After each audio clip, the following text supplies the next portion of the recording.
Please? Hello? I'm sorry.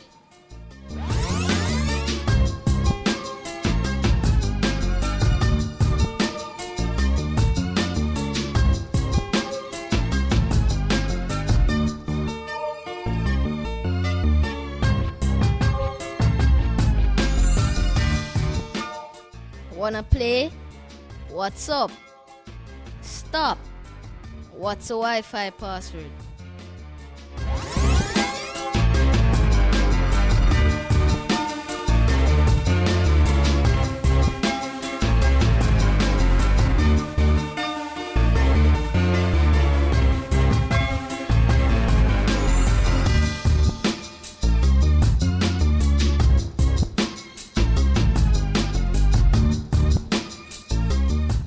Come. Wait. Where's the bathroom? What's your name?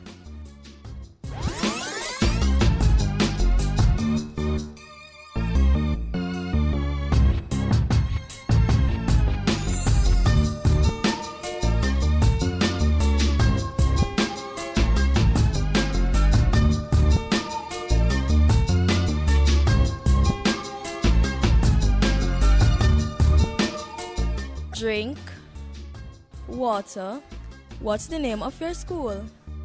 Where's the town?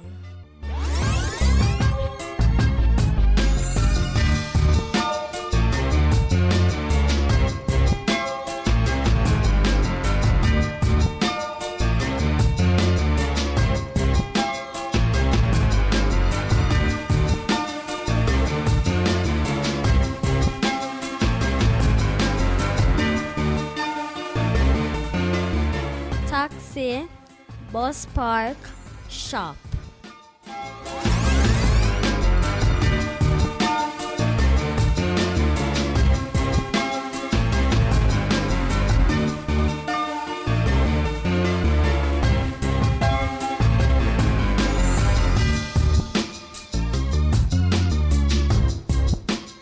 How to get a deaf person's attention. Don't shout at me. Don't throw anything at me. That's dangerous. You can walk beside me and touch me on my shoulder lightly, or you can wave at me. If I'm in a room, you can flicker the lights. Maintain eye contact. Ensure you're looking directly at the person you're speaking with. Try not to let your eyes wander. Also, it's best to communicate in a room that has good lighting. If it's too dark, communication will be difficult.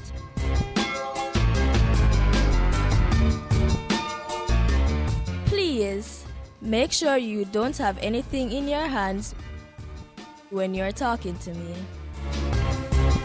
If you cannot sign, you can write, draw, show a picture, or text. Another way you can communicate with me is by using gestures. You can use your body and your hands to speak.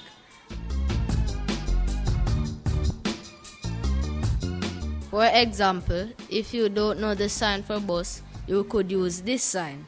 If you don't know the sign for stop, you could use this gesture.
How to get a deaf person's attention.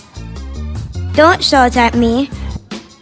Don't throw anything at me. That's dangerous. How to get a deaf person's attention. You can walk beside me and don't shout at me. Shoulder lightly. Don't throw anything at me. That's dangerous. How to get a deaf person's attention. You can walk beside me and don't shout at me. Shoulder lightly. Don't throw anything at me. That's dangerous.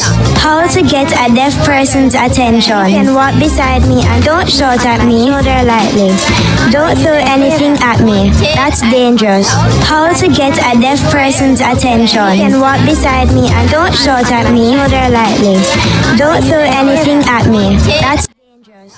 How to get a deaf person's attention. You can walk beside me and don't shout at me. Shoulder lightly.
For example, brushing of teeth. You know that, okay, in the morning you get up and you want to brush your teeth, then in the evening, in terms of prior to going to bed, you know that, okay, the teeth, for example, that's also one of the keys. Another key includes bedtime stories. So, whatever it is that you child, you know, that prior to that time, you can meet with such a person inside the room. What that's not the other cues includes you dimming the light, avoiding things such as caffeinated beverages, and doesn't matter what time of the day you take it, because remember, you may take it in the early hours to stay up, or give the child to stay up, but in the evening you may find that he or she has difficulty sleeping.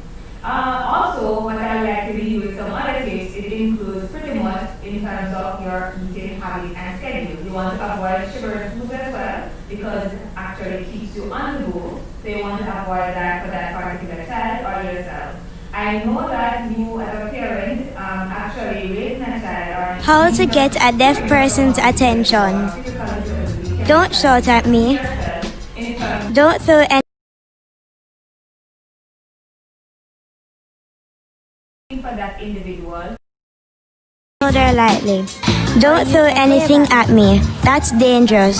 How to get a deaf person's attention. You can walk beside me and don't shout at me. Shoulder lightly. Don't Won't be able to go into that today, but just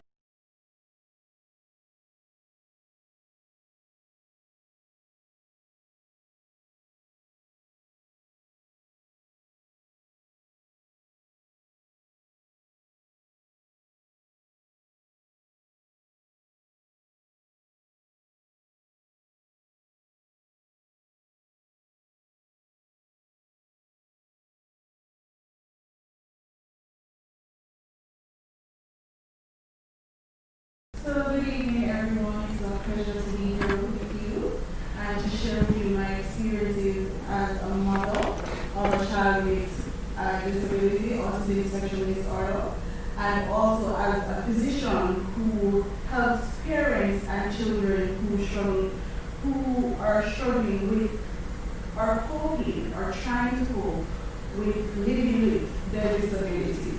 And so far, we know as a parent, I can tell you, it's very challenging. It's not easy. This doesn't walk in the park, but I can tell you, it's beautiful as well because it's different.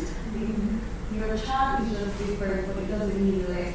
And you can't pour from an empty cup. You really can't. So you have to take care of yourself as a parent who's taking care of a child with disability, and you take care of your child. And so you will get more from that child when you also take care of yourself as a parent. So we continue to work with you. We will always be here to support you as a unit, a special education unit, put on this forum so that we can talk to you and assist you. And we will be here. Thank you. Thank you, Dr. Roche. What do you got to with us? Wow. Excellent. Good evening, everyone. I am happy to be here.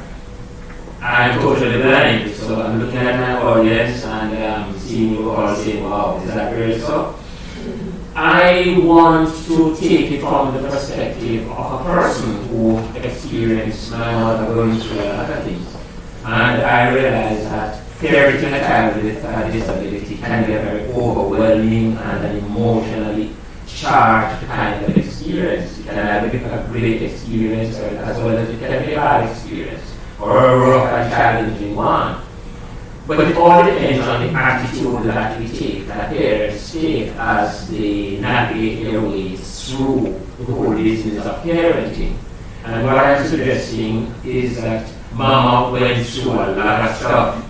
She started from the days of taking me to the health centers and the clinics, went to all 3 public hospitals in Eastern. She visited all the schools, probably providing teachers to take good care of them. She went further. She was my main advocate.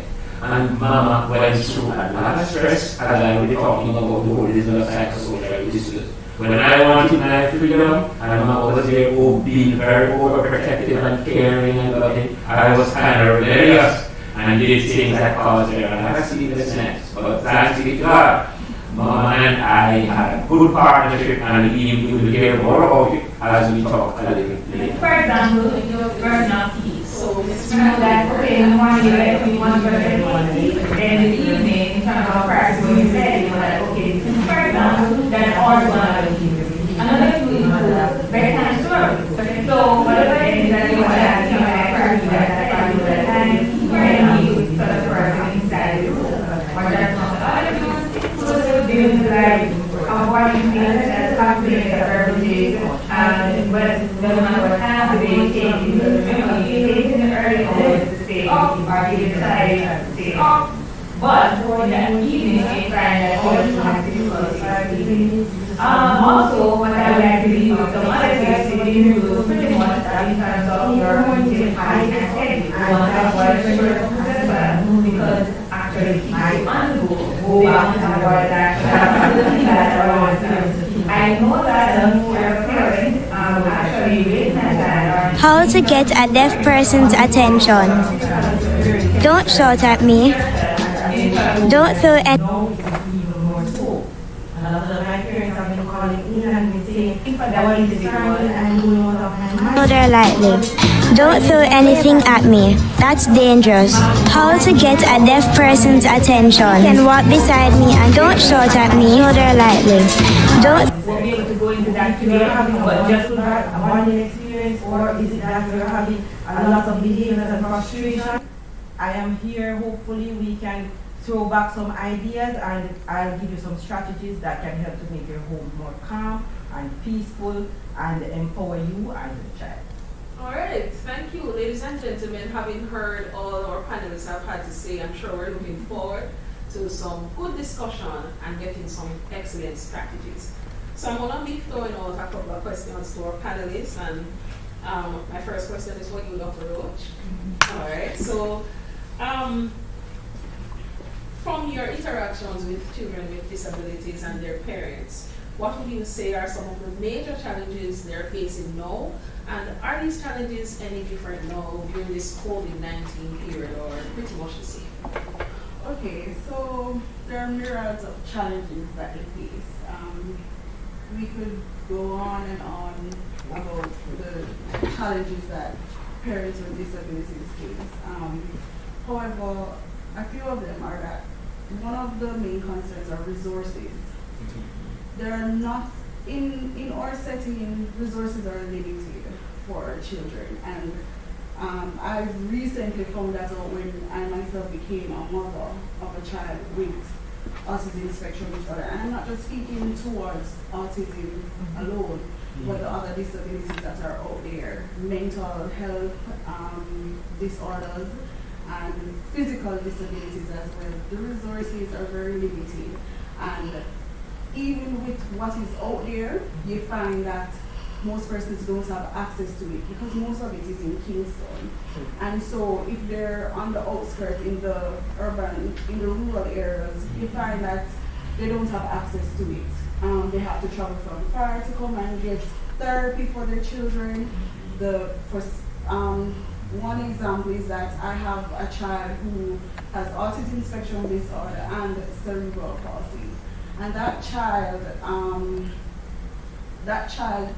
did not get any form of speech therapy.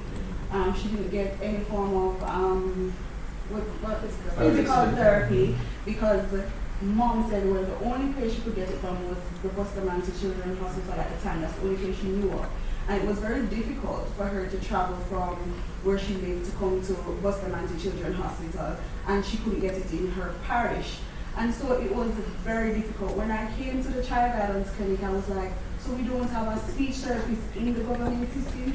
No, we don't. They said, Dr. Roach, we have been trying for years to get a speech therapist, so you really can't help these children where speech is concerned.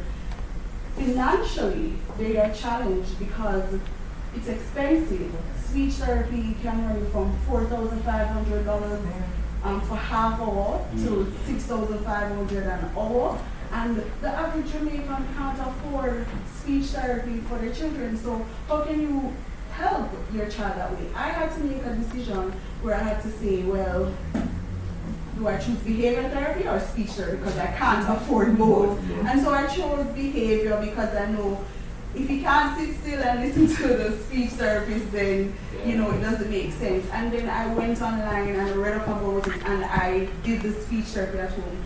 Market, it wasn't, I'm not a speech therapist, so it wasn't adequate, but those are challenges I face. You also find that as a parent, you are frustrated because you don't know about your child's disability, or you don't know many persons like yourself who's going through the same thing. So you find that even though there are support groups out there, you don't have, it's not widely spread for persons to know about it, where they can say, oh, I can go to JASA, or I can go to most of the persons who visually impaired or persons who are hearing impaired, they know the schools, so they get support from the different schools.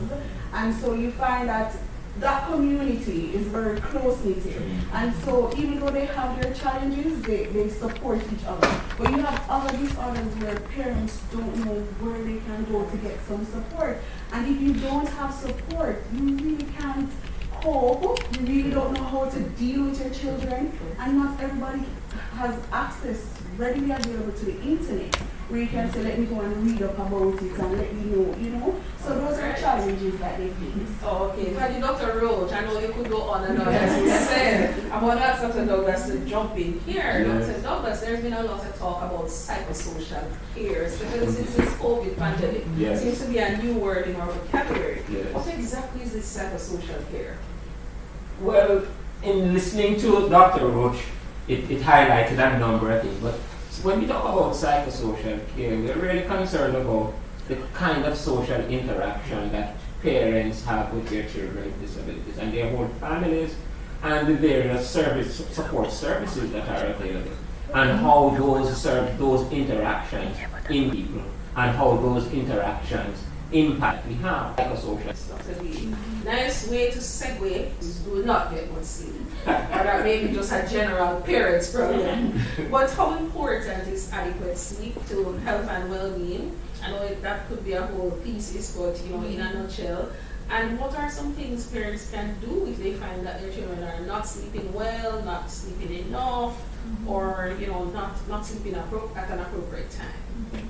Well, as it relates to this, it benefits the child, it benefits you, and it benefits the other siblings that are within the household as well. And so it is important as we go back again, some of the strategies include you have to actually having a structure. And so within your own household, you can determine what time it is that he or she should go to bed.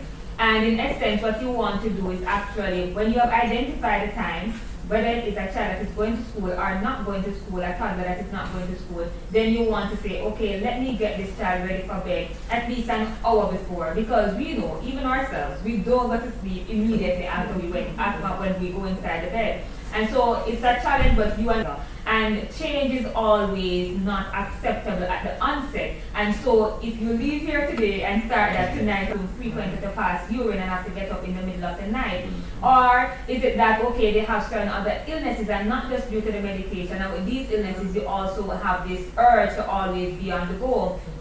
These you'd like to address. So if it's an underlying comorbidity or underlying illness, then you can speak with your physician as it relates to that. You can work with that in terms of work together as it relates to that. If it's a particular medication, I'm certain one of the things that we advise is that you'll be told why it is that it's important for this child to get the medication, the duration, some of the side effects. In other words, you're anticipating some of these things or these changes that you have noticed.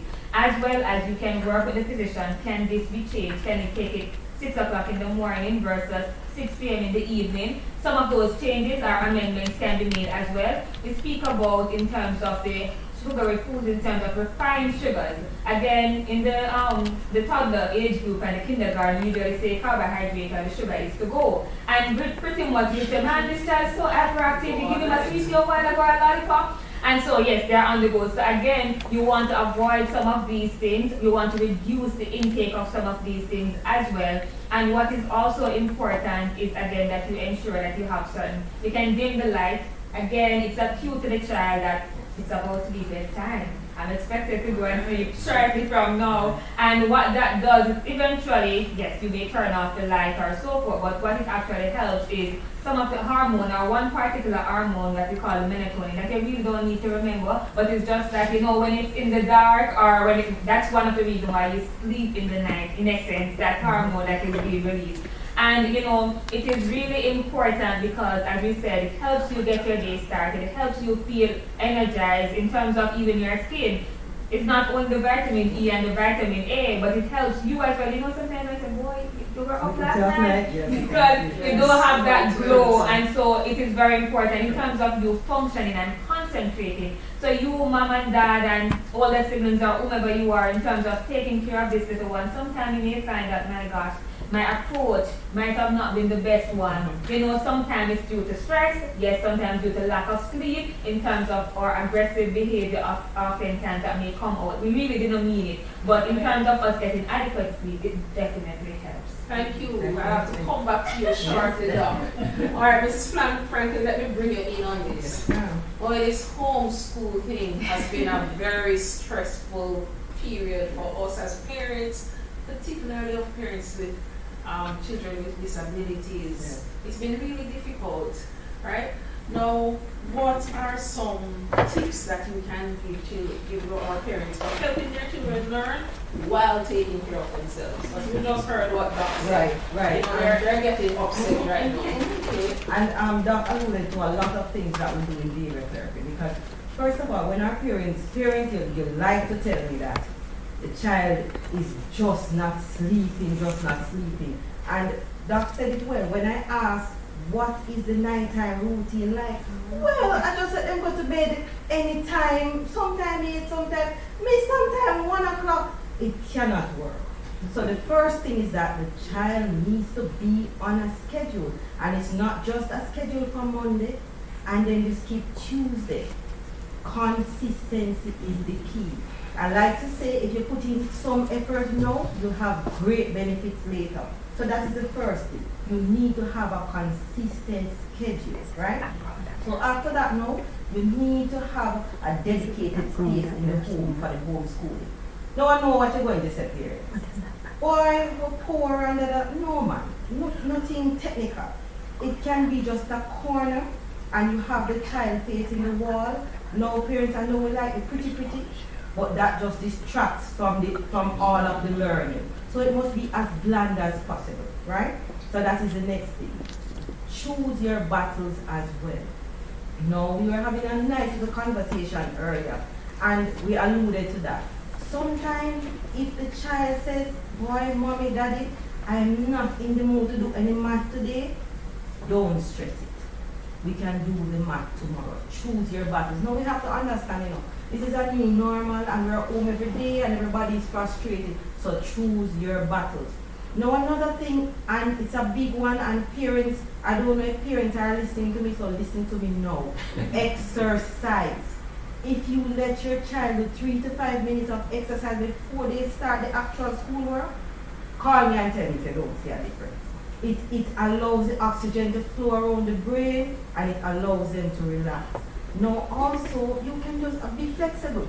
Let them walk around with the tablet and be doing the work. Don't all the while say, sit here. We don't like to sit all the time. That is just the truth. Seating is the final one that I'm going to go on. Parents, if you can afford it, invest in an exercise ball. Let me tell you, you will thank me later. Get an exercise ball, put it in a crate, and let the child sit on it as opposed to a chair. Because the thing is that two competing behaviors cannot exist in the same space.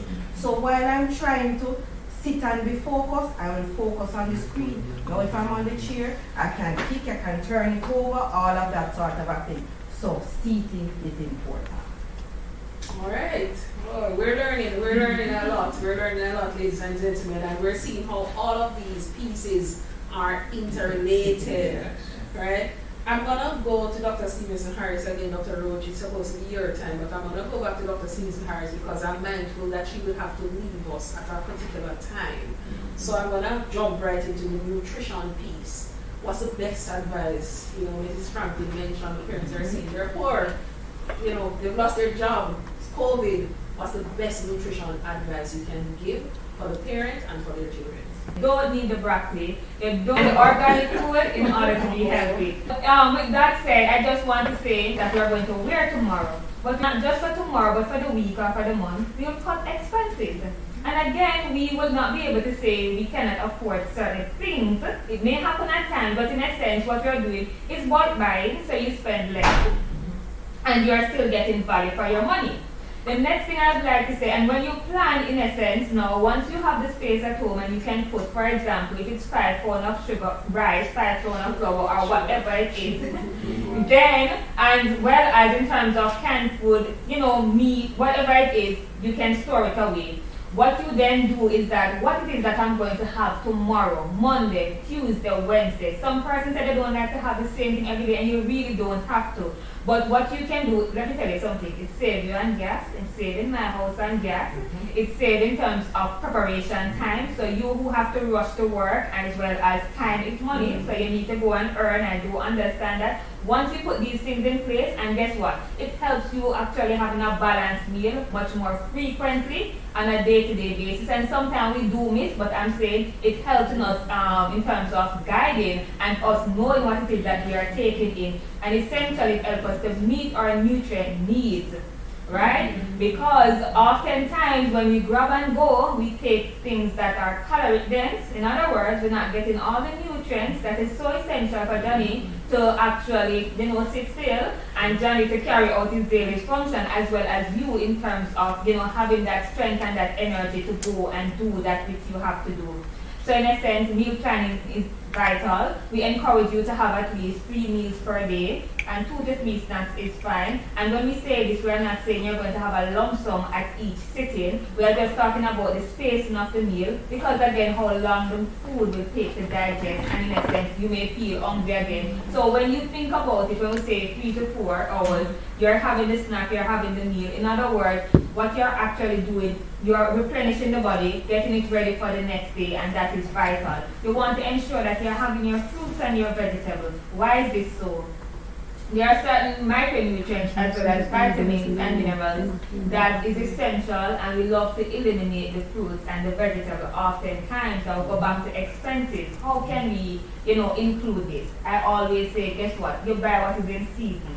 If it's callaloo available, if you have a backyard space, you can plant the callaloo, you can strip them and you prepare them, right? Good. And guess what? If you have a cherry tree at home, oh my gosh, especially in this COVID season, it is so beneficial. It is always beneficial, but let me tell you something. It is even more so in the system and everywhere else. And guess what? If you don't have the carrot, that is fine.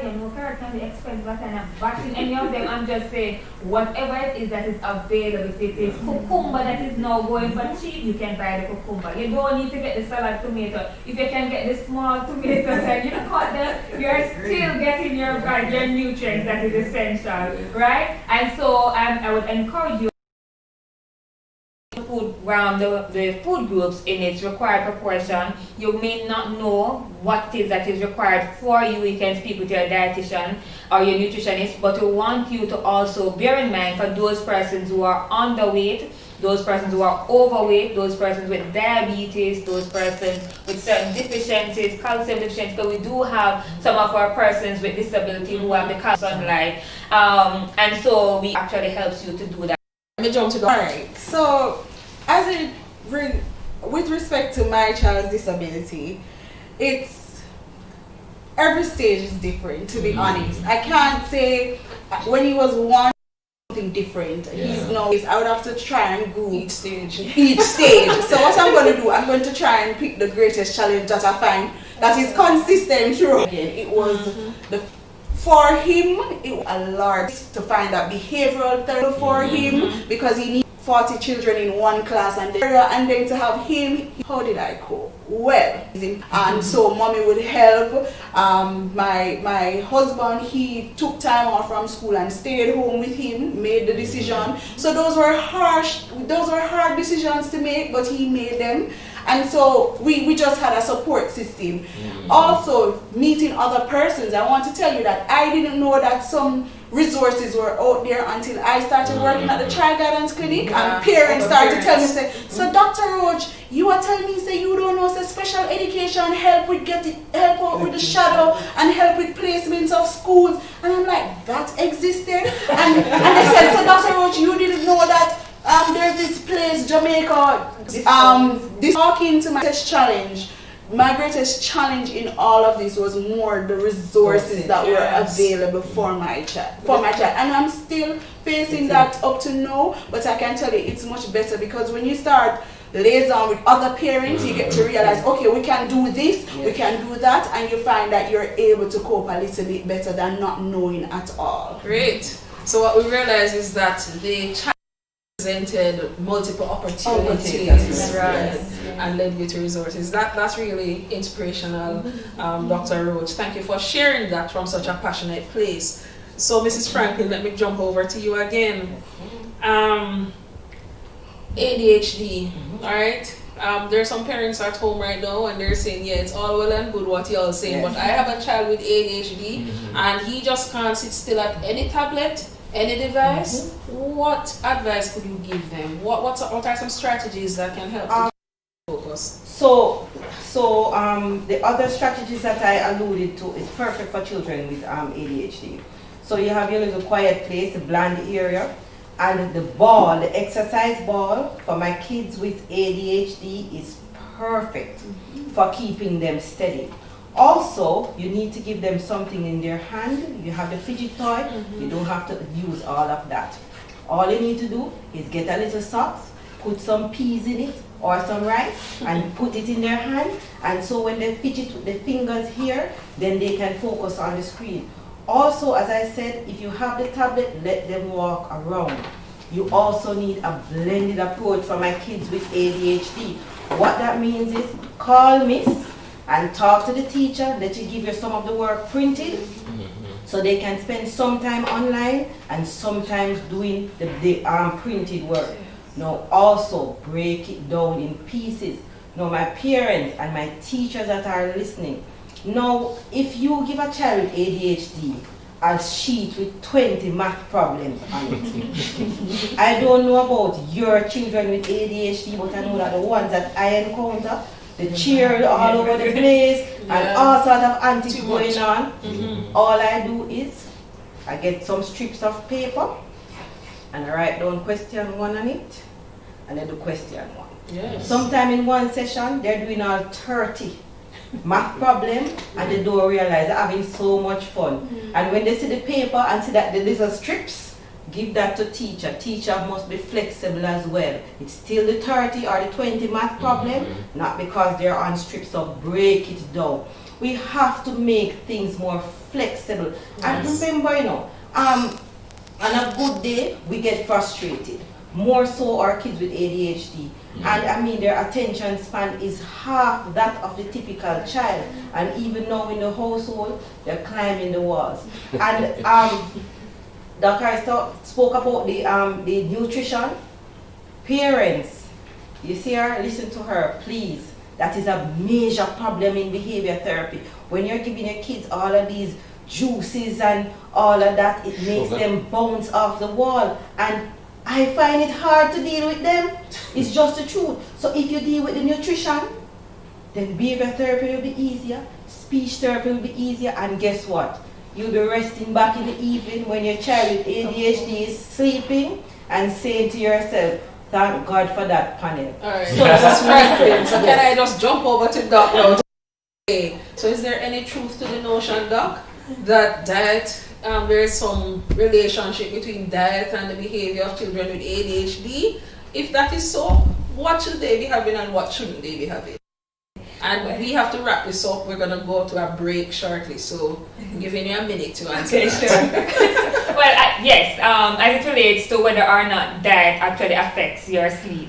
Yes, it can affect your sleep, and we did allude to a couple of them earlier on in terms of how close it is that you have eaten to bedtime, what it is that you have eaten. So for example, as you said, you know, sometimes people say, boy, I'm not eating past 6 o'clock because I don't want to put on any weight. Is that really so? It's really just the fact that, okay, you're not going to be utilizing that calories right now. But of course, we know that the children, they are up and about even up until later. So again, it goes back to the schedule. What time is your bedtime? And again, we plan our last meal. After supper, what time am I going to have my last snack? And that snack should not be a large volume of anything. So if it is, for example, yes, you can give some warm milk. And if you're going to give the milk, do I need a bowl of cereal necessarily? No, you can have a cup of milk.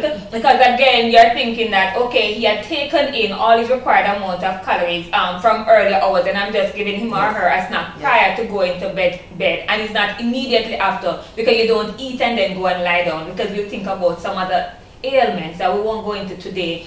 But another thing is that, for example, the nuts, and again, the benefit to it is really the fact that the same thing that we have, the melatonin, that particular hormone that actually in terms of assist you, it is released in the dark. And so yes, we advise them to get up whether it is that they had fallen asleep with the lights on or off. And again, you have, for example, your nuts, certain things, for example, in your tomatoes and your cherries, that is the content of the melatonin is much higher, and in terms of you having those food on a daily basis or as frequently as you can actually aids you in that relaxation. Can I jump in a little bit, Doc? Because I say, should children with ADHD have colorings, flavorings, those kinds of things? Does that affect them? And Dr. Roach, you can jump in as well, right? Yeah. Does that affect them? Should they stay away from these things? advise you as much as possible to stay away from food with preservatives, added preservatives, and so it may be not just the food coloring. So the food coloring, yes, we advise you to stay away from it, the artificial coloring, as well as, for example, those things that add other preservatives added, and sometimes it is sugar, sometimes it is honey, sometimes it's actually salt and other varieties, as well as we want you to avoid in terms of those with caffeine, because again, that actually keeps you up and on the go versus you having a good night rest. And so we would advise you to stay away from those as much as possible. What we advise is the natural foods with the variety of colors, and not the artificial coloring. All right. So we're gonna go to a break. Those who are out there watching on Zoom, thank you for staying with us. Those on YouTube, Facebook, and we have some informational videos which you will see during this break. So see you in a couple minutes.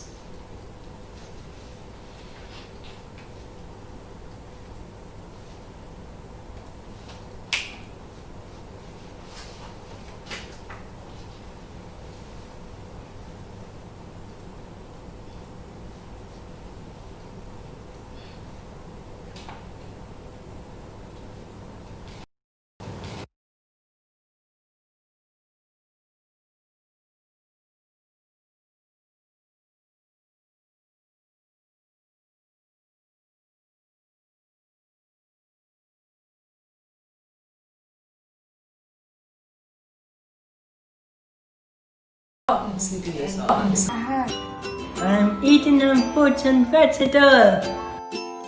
In light of the COVID-19, I've been keeping my social distancing by playing games online with my friends instead of playing football with them outside. I'm eating meat. What about you? I'm doing my schoolwork. Hey guys, stay safe. Stay at home. At the Forest Learning Center with potential facilities are ended. Happy Child Month.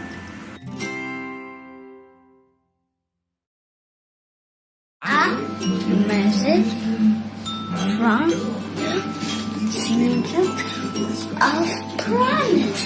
I am wearing my mask. See, I'll wash my hands. I'm eating fruits and vegetables. In light of the COVID-19, I've been keeping my social distancing by playing games online with my friends instead of playing football with them outside. I'm eating meat. What about you? I'm doing my schoolwork. Hey guys, stay safe. Stay at home. At the Forest Learning Center with potential facilities are ended. Happy Child Month.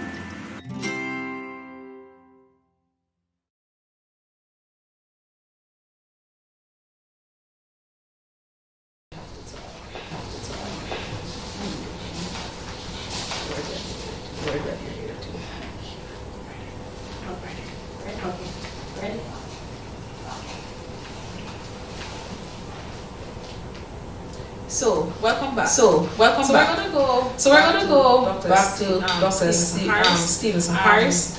A condition in persons who are totally blind is non-24 sleeping disorder. Could you please tell our listeners what it is and give some advice to parents who may be wondering why this child just won't go to sleep? So the non-24 sleeping disorder is pretty much a disorder where persons actually feel like, okay, it's either I am sleeping sleeping for the entire day. You have periods where you're feeling lethargic and tired, because again it goes back to the darkness in terms of when you spoke earlier on about a room being dark. And so if it is dark, then maybe what we call the melatonin, we come back to that hormone again, is being released. And so I always have that drowsiness and that sleepiness and feel like I want to sleep and not being able to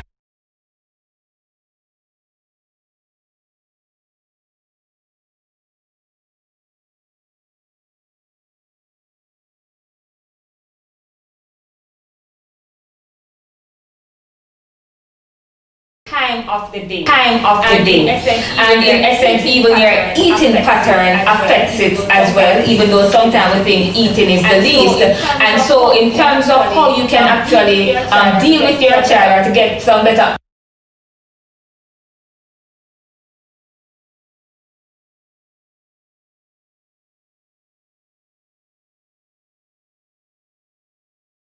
to the brain, and in sending the message to the brain, actually you want to be out in sunlight, for example, or out in a space that is well lit, and you're actually saying, okay, I want to decrease that hormone that is being secreted usually when it is dark and for me to go to sleep. And what actually, in terms of it helping, what you do that early morning, you do the same thing in terms of even the evening as well. So in other words, it's not to say that you actually have to definitely be on the outside, but hormones that are being triggered at that particular time is that it is time to work, it is time for me to carry out my daily activity, because at this time it's not, body doesn't feel like, I would not be feeling like I need to sleep, because that hormone now is being suppressed. It's like we call a negative feedback mechanism.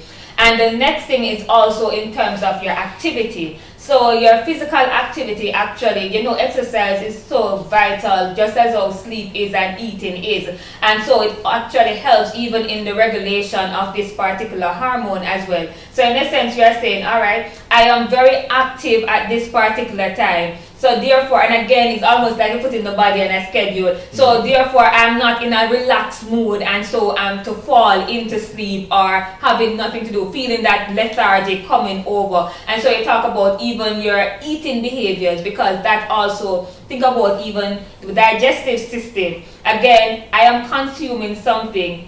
You ever eat something and you feel like I am awake even though you felt like you wanted to sleep a few minutes ago, because yes, the digestive tract have to work now at this particular time, and so the brain doesn't have the signal that I'm sleeping, but I am awake. I'm using energy to chew. I'm using energy as it relates to digestion, and this usually takes a period of, for example, 3 to 4 hours depending on what you have eaten. And again, these are some way in terms of throughout the day with this N24 sleeping disorder, trying to keep my body awake throughout the day. And again, what you can do also is that in terms of in the night, again, what you can do, you are now not going to eliminate, you're not going to eliminate that well-lit room. Again, we go back to in terms of the dim room. And again, it's all about you going on a cycle. It's a schedule, and it's going to seem like a cycle because it's going to mean now that you need to adopt some of these routines for you to feel like, okay, this is morning even though I am not seeing the light. Because the thing about it, if your eyes are closed, you can close your eyes now, and if you're in a lit area, you still know that, okay, it's light, it's well lit, and sometimes you feel like you're actually seeing something pointing at what. So again, in essence, when the light is absent, the hormone now starts to be released again, and you go back into that mode of sleep mode, and in terms of feeling more relaxed. If you don't go on it, if you don't try something like this in terms of to have this, it's almost like you want to, this rhythm that is not normalized now, it's kind of dysfunctional. It's like you want to use something, some behavioral, some environmental triggers to try and let me try see if I can regulate this particular system because of what has been happening in terms of be it that I'm hearing impaired for whatever reason. That's some of the approaches. All right, thank you, Doctor. We would want to learn a lot more about this disorder that many persons really don't know a lot about. Thank you for that. All right, so Dr. Roach, as a medical doctor and a therapist working with children with disabilities, what advice would you give to parents of children regarding their general overall health and well-being, that of their child and themselves? Okay, so the well-being of the parent is very important. if you can't take care of yourself, if you're not taking care of yourself, you can't take care of somebody else, right? So if you're going, and you're not taking the time to take care of your mental health, to check in once in a while with yourself, you're going to be exhausted, you're going to burn out, and you'll find that you're of no use to your spouse, to your child, and that is vital. So you have to take care of yourself. You have to take some time. Get a break sometimes. So if there are two parents in the household, you can take schedules, because sometimes you find that because of the child's disability, you probably don't trust anybody around them. Even relatives, some relatives might say, oh, I'm just Rudy. I talk about ADHD every day and I make up something and label them. Is back in my day, give them 2 good lick and they're fine. So you might not trust persons around your child, and even though you have the support, you might say, well, I know daddy will watch him, I know grandma will watch him, but I don't want them to. You have to take some time for yourself. So if you know daddy is good with the child, you say, okay, John, I'm going for a walk, I'm going for a run, I feel for some Devonos ice cream. This is not an advertisement. I feel for some ice, it's because it's my favorite. I feel for some ice cream, I feel for something nice. Take that break, take that time for yourself. Listen to music, go and get your hair done. I know sometimes the money is slim, but do something nice for yourself, because you are taking care of this child. You deserve it. You deserve it because you're doing a wonderful job. Same thing for the dads. If the dads, sometimes you can take some time off and say, Mommy, I just want you to stay home with John. I'm going out with the guys to play dominoes. Take some time out. Don't get upset, Mommy. He needs the time. He needs a break as well. And sometimes you can have date nights as a couple, because sometimes you get so consumed with the taking care of this child, you forget and you neglect your spouse's needs, and then those things leads to problem. And then when you have that problem on the side, and then the child, and it's just too much handling at once. So you have to take care of that. Where the child is concerned, no, you can take the child out. So, for instance, I'll take my son to Dunsriver. I hate Dunsriver because the walking gets to me, but that's his favorite place in the world, because they have a new water park and it's lovely. And so he loves running up and down, and he'll go on the slide like 1,000,000 times, and I'm just like, can we leave now? And that's his favorite place. But take some time, give them some time away. If you know somebody else with another child with the same age group, set up play dates. It's hard to set up play dates now with COVID on the rise. I see the challenges right now, but you can still do little things. Wear your mask. Go for a walk by the Kingston Harbor. It's very beautiful down there. You can just take a walk. Take them to the zoo. Places are still being open. You maintain your social distancing, but take some time for both you and the child, because staying in the house right now is not going to help you, and you need to make sure that you're mentally ready to take care of this child, along with making the child prepared for the daily challenges that they will face. So you have to do that, because you can't pour from an empty vessel, right? You cannot pour from an empty cup. You gave some excellent tips there. Excellent tips. So, Mrs. Franklin, a disability like learning disabilities, no one can look at you and tell that you have a learning disability. So many of these children go undiagnosed, but they pop up in the classroom as this rude child, right? A child who is exhibiting behavior challenges. What advice will you give to a parent who is faced with this situation of this child? Alright, so my first thing off the bat would be trust your gut. Especially mothers. You always have a feeling that something is not right. This is a red flag. If you realize that you're constantly being called into school to say that, boy, your child did this today, your child did that today, that sort of a thing, then that is a red flag to say something may be wrong. Notice I say may be wrong, right?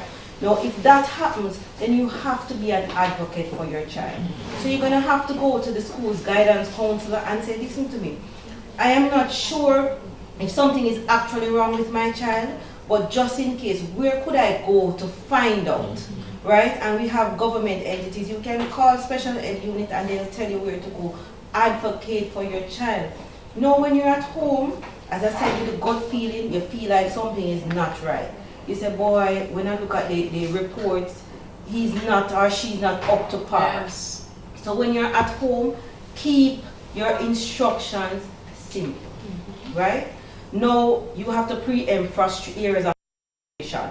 If you know the child is doing the homework, this is where the frustration lies, and the page starts to tear up and mark up, and all of this back talking and stuff happens. As I said before, break it down and give regular breaks. It is advised that 3 to 5 minutes of academic work, and it sounds small, but believe you me, it will help.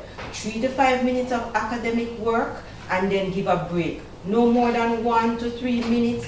It can be anything. A walk to the door, come back, drink some water, some juice, that sort of a thing. But the main thing is advocate for your child. If you think something is wrong, check it out. All right. Well said, Mrs. Franklin. Well said.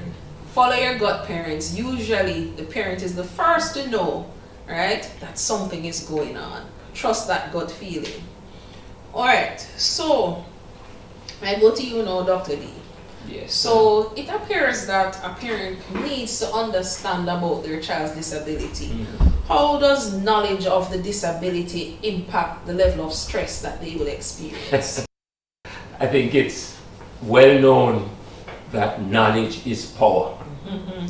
And when a parent understands for himself, herself, the nature, the severity of a child's disability, it empowers that, because that parent will have the information on hand to know what the nature of the condition is. In that way, the parent is able to articulate the position, talk about the position, and also advocate for services, for programs, and for community support, and also for family support. Because everybody will know what the situation is. If you know what the situation is, then you'll also understand a lot of the triggers that may cause behavior issues. Yes. Most disabilities may have associated kinds of behaviors. And so when you understand what behavior, you see a child like myself, as a child, rubbing the eyes, it tells you something. Yes. I'm staring into your mouth. It tells you that I may not be hearing, but I am lip reading. So it's not fast that I am fast.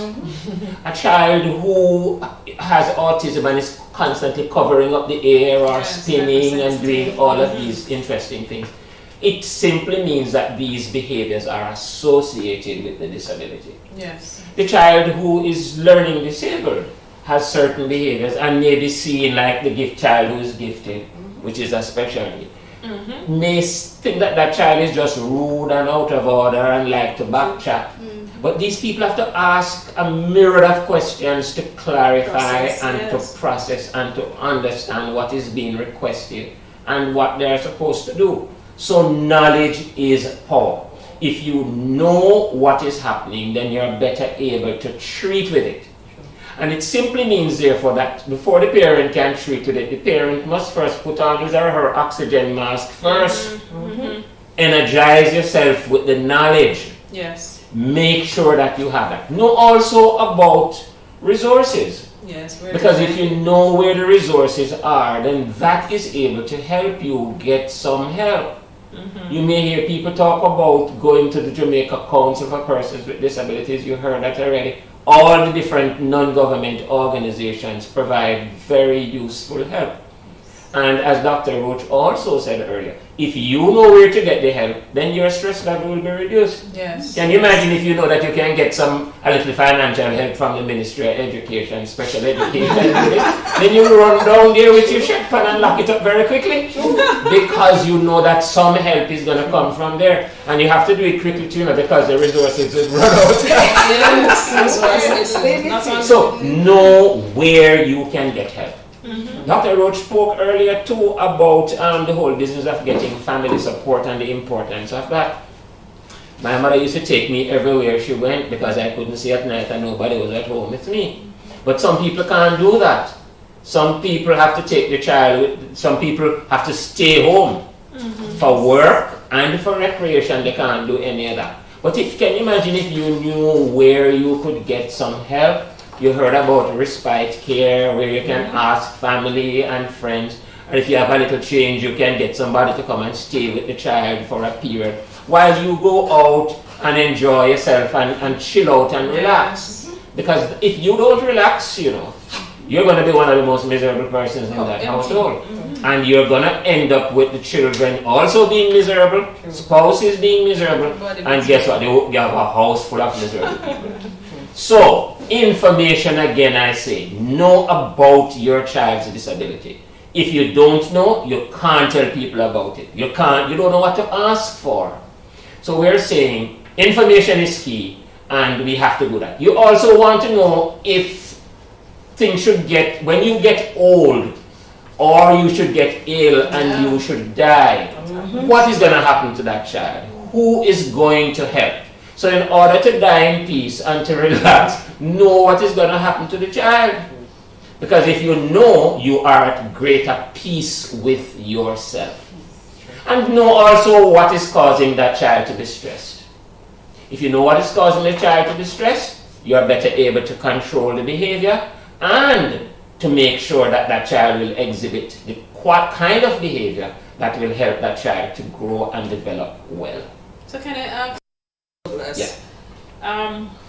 What are some signs that would indicate to a parent that their child is stressed, especially for a child that's non-verbal? Child who is stressed, that is non-verbal, can give a number of indications. You know, the child may stop eating. Eating becomes a big, all the things that this child used to like, the child is no longer gravitating towards them. You may find that there are some people in the environment that may cause the child to stay away from them. Start crying, start screaming, start fussing. And you never can tell what those individuals have done to that child that has caused a change in behavior. Dr. Harris spoke earlier about sleep.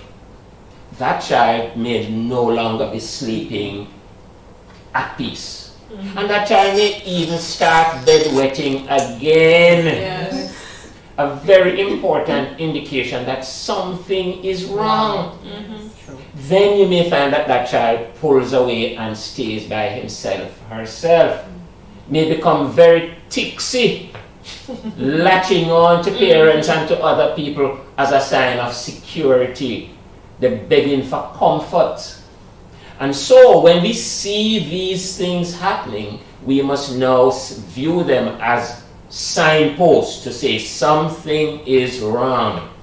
And it's not that the child is rude or dump it on the child.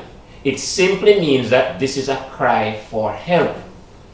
And when you find that out, you can start your own investigation to find out, is that child feeling a tummy ache while he or she is not eating?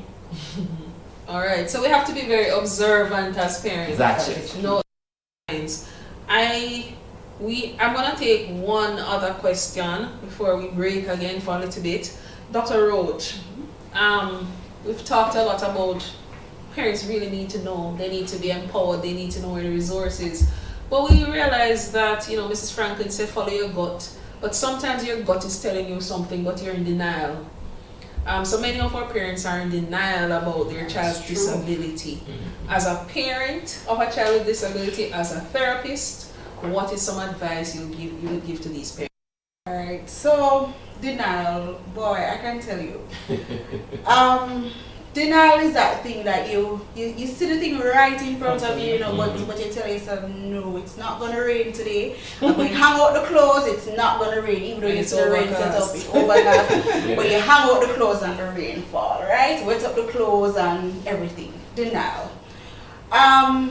For me personally, I can tell you, I've seen it a lot, and it's devastating. Why I say that? Because you see, when the parents finally accept that this child has a disability or something is wrong with the child, sometimes it's far gone. Wow. Where you can, the help that you can offer for this child is so minimal. And if and only if they had done it 3 years ago, 2 years ago, got some help for this child, you would have seen a significant difference. I'm going to give a personal experience, not going to take too long, but with my son, when I saw him initially, I was in med school and I was doing pediatrics rotation, thank God. and they were telling me about the signs of autism and stuff. So knowledge, back to what Dr. Douglas said, knowledge is power. And when I saw the child lining up, he was very neat. So this is a 2-year-old child who lines up everything. He doesn't want to see you barefooted. He'll go and get the slippers, put it on your foot. He color coordinates everything. He stacks everything. He doesn't look at you, doesn't make any eye contact. I said, something is wrong with this child. He's weird. And he's very neat. So all his button up to the neck has to be buttoned, else he's gonna have a fit. And I said, no, this child, something is wrong with him. But everybody else in the family said, no man, he's smart, he's bright, because he would put things in order, he would stack away things, he was very neat, and everybody said, no, he's just neat, and I said, something is wrong. And that gut feeling, I followed my instinct and I got my child help. He was non-verbal to a point. And my child is 8 years old, he reads at a grade 6 level. Wow. And those things in my house, milestones were like, so the things that regular people take for granted, in my household, everything would jump. Oh, he said this when he puts a sentence together when he was about 4. This child putting a sentence together, everybody would take pictures. It's just a big celebration. And so I had a cousin who was similar to my child, non-verbal, well, he was verbal. And so his mother was in denial. And every time a teacher would spot the signs, she would move him to another school. Wow. And so she kept moving him. And when he reached a point where she said, you know, I can't move him anymore, that child is now stuck at a point where he couldn't get any help. And to me, I thought he was in a better position. Not comparing, but I thought that if this child had got to some therapy, some occupational therapy, some behavioral therapy, some speech therapy, something, this child would have been far better, in a better position than he is now. Not saying it's too late. So denial, try. You see, if you're still in denial, get a second opinion. So one person says something to you, you might feel offended, you know, because this is your child, this is your precious little baby who is perfect to you. You go and you get a second opinion, you get a third opinion then, if you're still not comfortable. If it feels like being with that child, it's you get better results. Alright, so thank you, Dr. Roach. Very passionate there. Speaking from personal experience, that's what it is. So we're going to take a short break, and then we come back for our last couple of minutes of this session. We end at 7. We're going to have the final questions answered from our panelists. I'm sure you're enjoying it. I want to say thanks to Dr. Stevenson Harris, who had to leave us a bit early. We thank her for her contribution to this session. Alright, so we are going to go to a break just now. Soon come.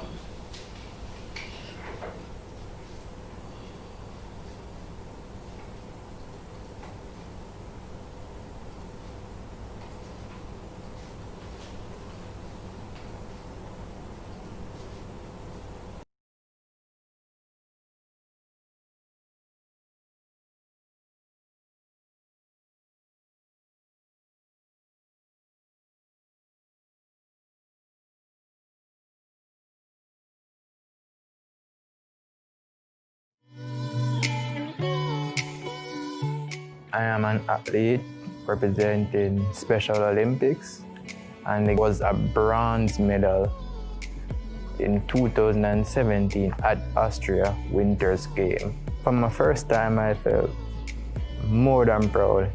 My family, them big me up and congratulate me, everything. It feels good to go out there and do your best, you know. Be a proud Jamaican. I currently do open water swim. Getting that silver medal, I mean, I focus. I just go out there and just do my best. You know? Positive, just holding that thing around my neck. Fabulous, fabulous. In order for an athlete to perform, that their health is in order, right? And so Special Olympics have a program that they call Healthy Athlete Screening. What UNICEF have done for us, we have been able to go into all 14 parishes and to our athletes. A journey. I mean, he's now employed with UNICEF, and you can see the transformation that has taken place in him. So we have people come out and see our athletes in action and help them to do better, to perform better, and to live a normal life. I am a receptionist at UNICEF. I answer the phones, log the mails, greet a visitor. The most part that I enjoy is working with the team. I volunteered at UTech. I did a 6-month course, and it was great. I learned a lot how to help a child. I change them, bathe them. Majority of our athletes, if you come and spend time with them, you'll get an appreciation for persons with intellectual disabilities. Just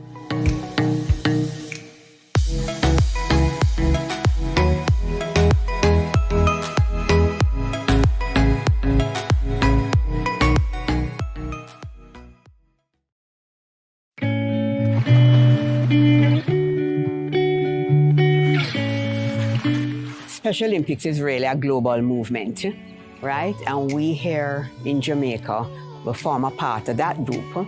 We are in 14 parishes and we have over 4,000 active athletes.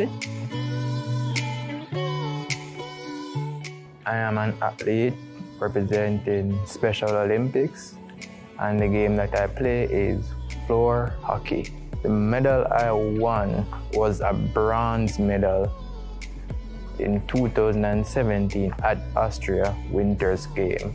From my first time, I felt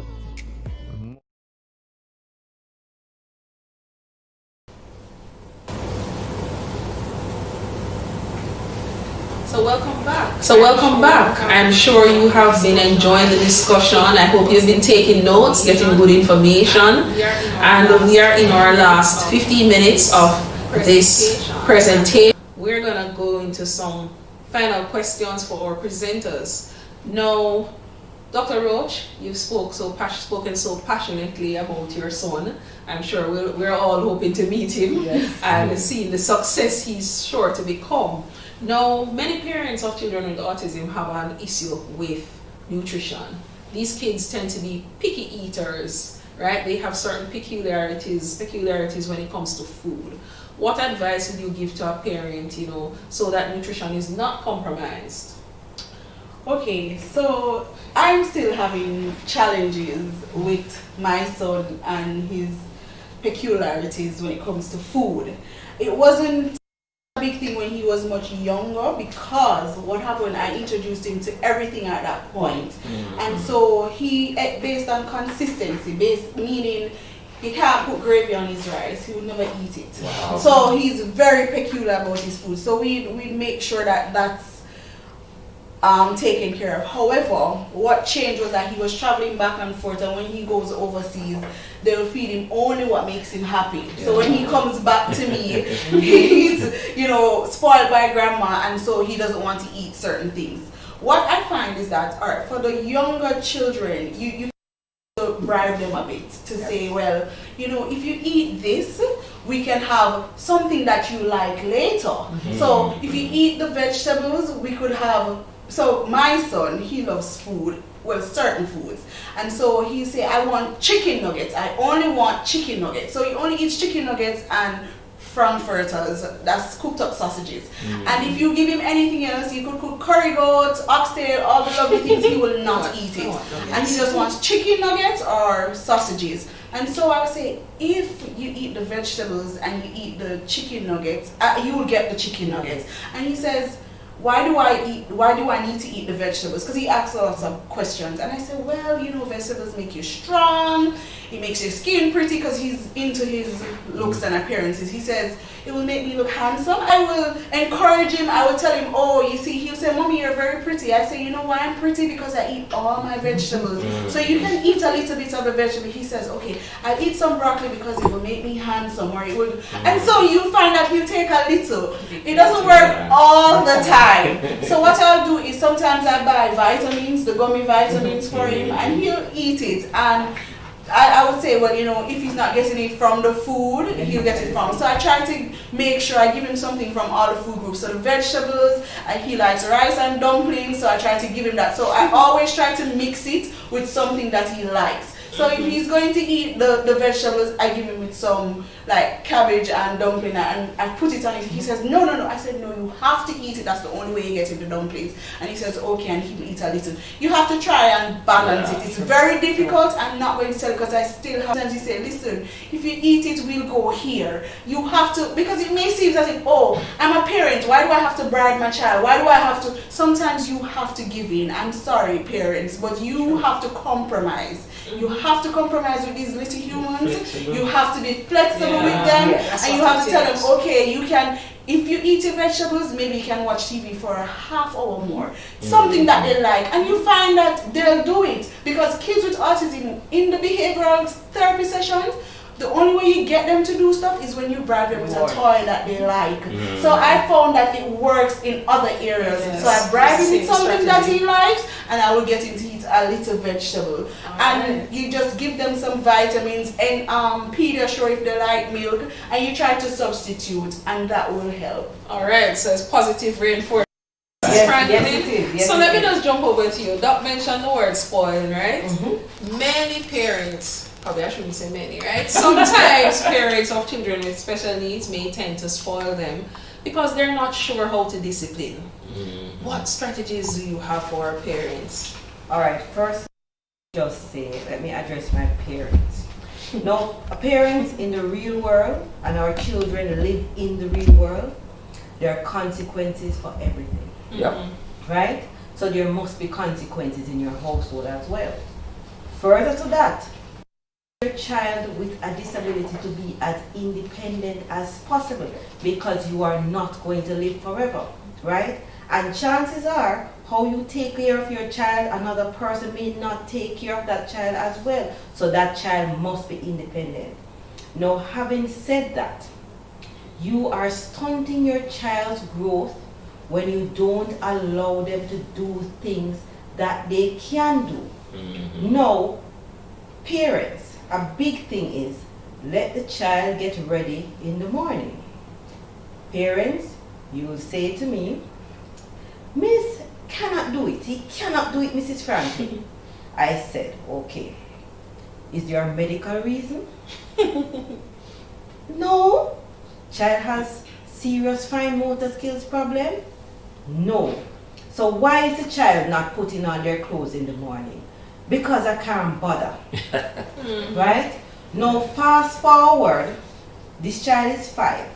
Fast forward 20 years, and the child now turns into a 25-year-old adult. And you still have to be bathing this child, this adult. You still have to be dressing this adult. You still have to be feeding this adult when there was nothing physically wrong with your child at the beginning, why you couldn't have allowed them to be independent. So parents, I hope that this evening you understand. They were asking me if it is my pet peeve. Yes, it is my pet peeve because I like for my kids to have their full potential, and you're stunting their growth. And for my non-verbals, not because I cannot speak from my mouth, that doesn't mean I don't have anything to say. So you must allow your child to speak. You see my little handy dandy thing that I have on my hand here? It is my little handy dandy communication device. So when your child wants a snack, don't let them just pull you and you say, oh, you need a snack. No. They just point, and that is a form of communication. It doesn't take anything, just a little Velcro and the pictures that they like, right? Things like that you can use to develop their independence, right? And to make them be their best self. Thank you so much. Thank you so much. Dr. Douglas, we're going to end with you. How important is positive parenting at this time, especially during this COVID-19 period when parents have to spend so much time with their children? How important is positive parenting? Parents spending so much time with their children, they have to make use of the opportunity to build with them and to establish new structures and realistic standards, because failure to do that will result in a range of inappropriate behaviors, which the parents don't want to have to contend with further down the road. So positive parenting is about that willingness to set these structures and these realistic standards so that the children can become resilient over time. A part of setting those standards has to do with some parental behavior. Parents need to make their children experience a sense of belonging and importance. My mother made sure that I, in spite of my vision challenge, had to do everything, had to learn to wash, cook, and clean, and do all the household chores. And you felt a part of the family. You felt important being able to do it. If you didn't teach me, we just heard, maybe I would be a Bafan today. And then depending on people and creating all kinds of problems. Parents have to have goals. They have to be goal-oriented, set little goals as to the different things they want to achieve. And when the children achieve them, celebrate. We don't like to praise people, you know. I don't know why a lot of our, maybe because we were brought up not getting a lot of praise. But we have to praise the children when they do things, no matter how small it is. Celebrate. And then parents need to also understand the cause of a behavior and the function of a behavior. Why is this child behaving this way? It does not necessarily mean that it has to be a whipping or a pushing or a cussing. But we need to understand what the child is trying to tell us. And if the child is trying to communicate with us a certain message, then we have to listen. So parents need to become more observant, understanding the triggers for behavior, the functions for behavior, and use that in a way that benefits both the parent and the child.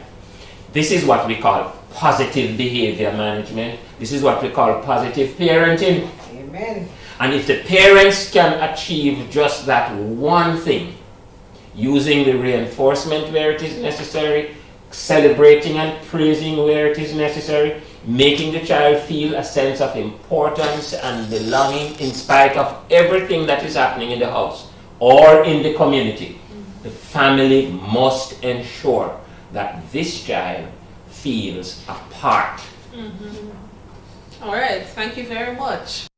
All right, so we are wrapping up. I'm going to ask each of you, I'm giving you 30 seconds, 30 seconds, but any final word, anything that you think you absolutely need to share. And we're going to start with Dr. Roach and then go to Mrs. Franklin. Dr. Douglas, we're ending with you again. Okay, that's fine. Okay, so parents, families, teachers, you have the resources are slim, but you have support. You have the special education unit, you have the various places. Go out there, get the help, find out, empower yourself, know about your child's disability, and just try and find all the resources that you can find to just lessen your stress a bit and get out there, talk to other people. Don't be shy about it. You have nothing to be ashamed about. Nothing is wrong with your child. Your child is just different, and that makes them special, not anything less than a child. It's a beautiful human being. So just go out there, get the resources, get the information, and talk to people. Because other people are going through stuff and they don't know who to talk to. But when you open up, they will start opening up, and then we'll all be one big family. Thank you, Mrs. Franklin. My parents, I just want to end with, to experience real positive behavior change, you must be consistent. Consistency is key. Repeat, and then Thank you. Yes, Dr. D? And I would just want to say one of the main things that most parents are concerned about is the success of their children, child with a disability. Because you want to be able to see the growth, the expansion, and the success. Behind every successful child with a disability is a parent who believed in that child, who supported that child, who advocated for that child. And when that parent is able to do all of that, your child is going to be successful. Your stress is going to be significantly reduced. All right, thank you. What a great end on. What a fantastic evening we've had. We've heard about sleep, we've heard about nutrition, behavior support, We've heard about psychosocial support and so much more that came in between. Yeah. We want panelists, thank you Dr. Roach, thanks to Dr. Stevenson Harris, Dr. Hickswell Douglas, and Mrs. Franklin. We had a rich meal this evening. We want to thank all our other persons for joining in.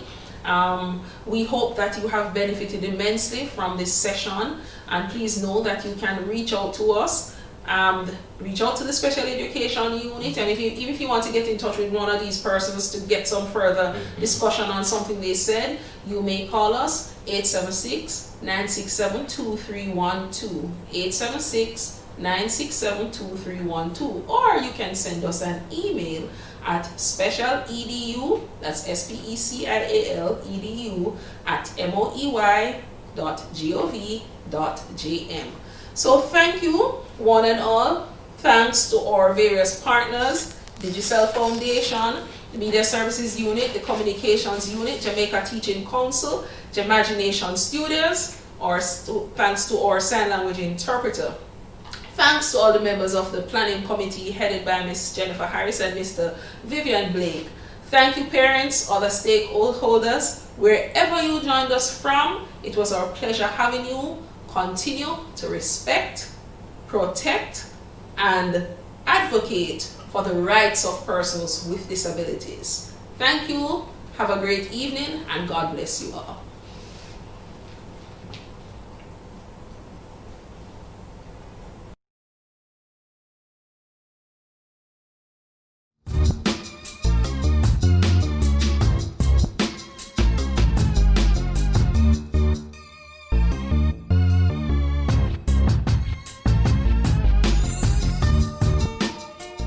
Yes. Please. Hello. I'm sorry.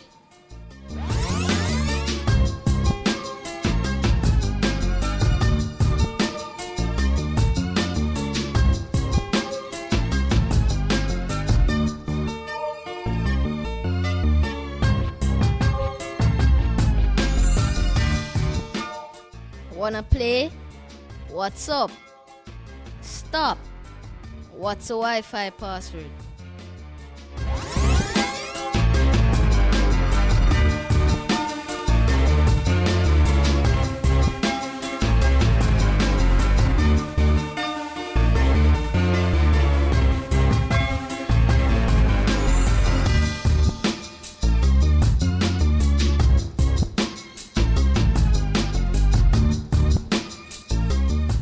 Come.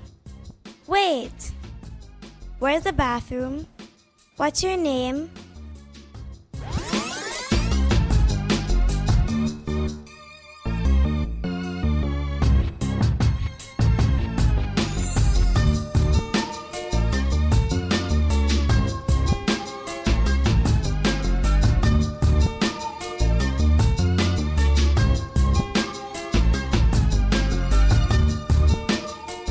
Drink. Water. What's the name of your school?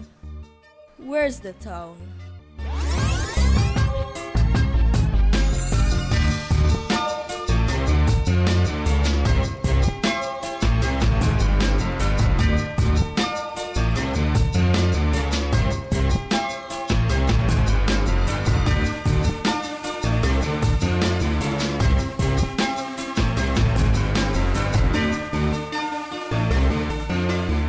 Taxi, bus park, shop.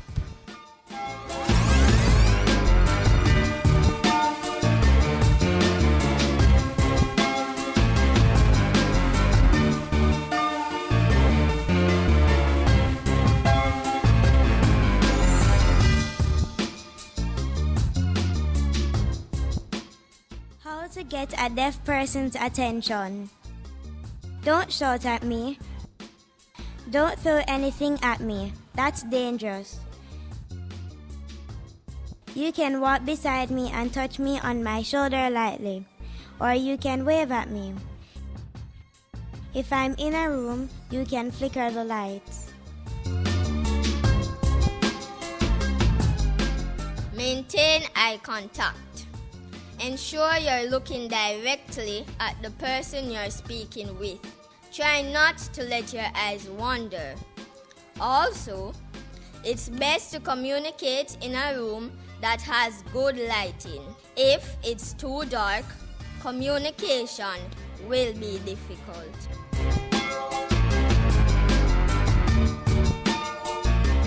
Please, make sure you don't have anything in your hands when you're talking to me. If you cannot sign, you can write, draw, show a picture, or text. Another way you can communicate with me is by using gestures. You can use your body and your hands to speak.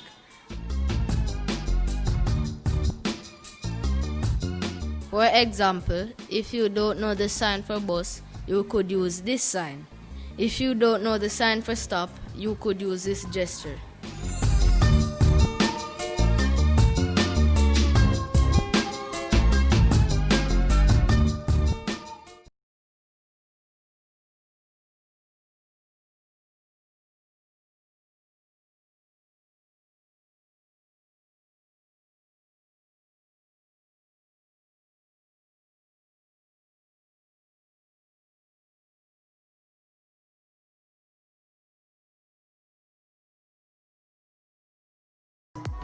Working. Course, and it was great. I learned a lot how to help a child. I get to feed them, change them, bathe them. Majority of our athletes, their disability is not seen. So if you come and spend time with them, you'll get an appreciation for persons with intellectual disabilities. Just come down, come and look and see what we are doing, and I'm certain you are going to get involved.